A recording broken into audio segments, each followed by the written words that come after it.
Hello students, या व्हिडिओमध्ये मी तुम्हाला chapter number 6 superposition of wave class 12 फिजिक्सचे न्यूमेरिकल डिस्कस करणार आहेत, जे आधीच्या पेपरमध्ये येऊन गेलेले आहेत. असे आता हेच न्यूमेरिकल परत येतात असं कुठेही मी क्लेम करत नाहीये, हे कृपया समजून घ्या. आता आपण न्यूमेरिकल बघूया. A pipe open at both the ends has fundamental frequency of 600 Hz. The first overtone of pipe closed at one end has the same frequency as that of first overtone of the open pipe. How long are the two pipes? Velocity of sound in air is equal to 330 meters per second. हा जुलै 22 ला 3 मार्कासाठी विचारलेला प्रश्न आहे. आता या question मध्येच given दडलेलं आहे. त्याने काय दिलंय की pipe open at both the end ची फंडामेंटल फ्रिक्वेन्सी किती आहे? 600 हर्ट्झ आहे. आणि पुढच्या सेंटेन्स मध्ये ते काय म्हणतात की first overtone of a pipe close at one end has same frequency as the first overtone of the open pipe. How long are the two pipes, म्हणजे दोन्ही पाईपचे लेंथ काढायचे. दोन पाईप आहेत, एक आहे open at both the ends आणि एक आहे क्लोज ॲट वन एंड. तर पहिले आपण गिवन लिहायचं.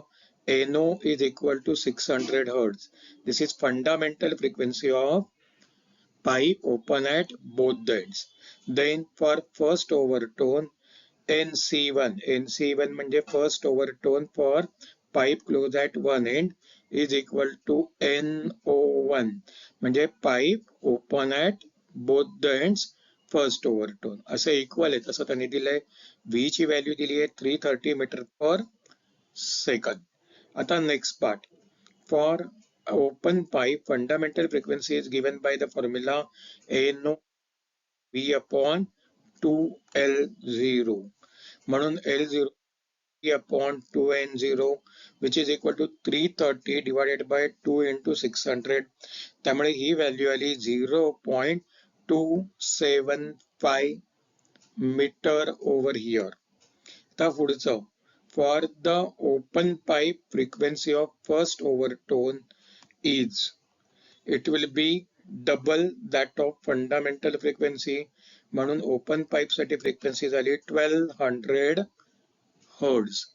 आता क्लोज पाईपची पण फ्रिक्वेन्सी फर्स्ट ओव्हरटोनची तेवढीच आहे असं त्यांचं म्हणणं आहे. म्हणून मग NC1 which is given by 3V divided by 4LC that will become how much? 1200 hertz. म्हणून मग आपण इथे लिहिणार LC is equal to 3V which is equal to divided by 4NC1. मग आपण इथे सबस्टिट्यूशन केलं. 3 into 330 divided by 4 into 1200. या सगळ्याचं कॅल्क्युलेशन केलं तर आपल्याला आन्सर मिळतं 0.206 मीटर.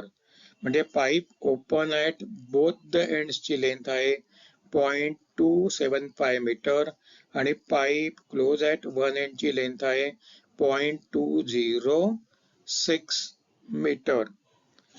तर गेल्या 4 वर्षातल्या पेपरमध्ये मला फक्त हे 2 प्रॉब्लेम दिसले, ते मी डिस्कस केलेले आहेत. हे असेच प्रॉब्लेम कॉपी पेस्ट येतील असं मी कुठेही म्हणत नाही, पण प्रॉब्लेम किती सिंपल असतात हे कळावं म्हणून हे व्हिडिओ मी तयार करतो आहे. So best of luck to all of you for your exams. आणि हा व्हिडिओ जर आवडला असेल तर आमचं चॅनेल सबस्क्राईब करायला विसरू नका, शेअर करायला विसरू नका, कारण एक्झामच्या नंतर मी CET साठीचे पण व्हिडिओ घेऊन येणार आहे. Thanks a lot for watching our video.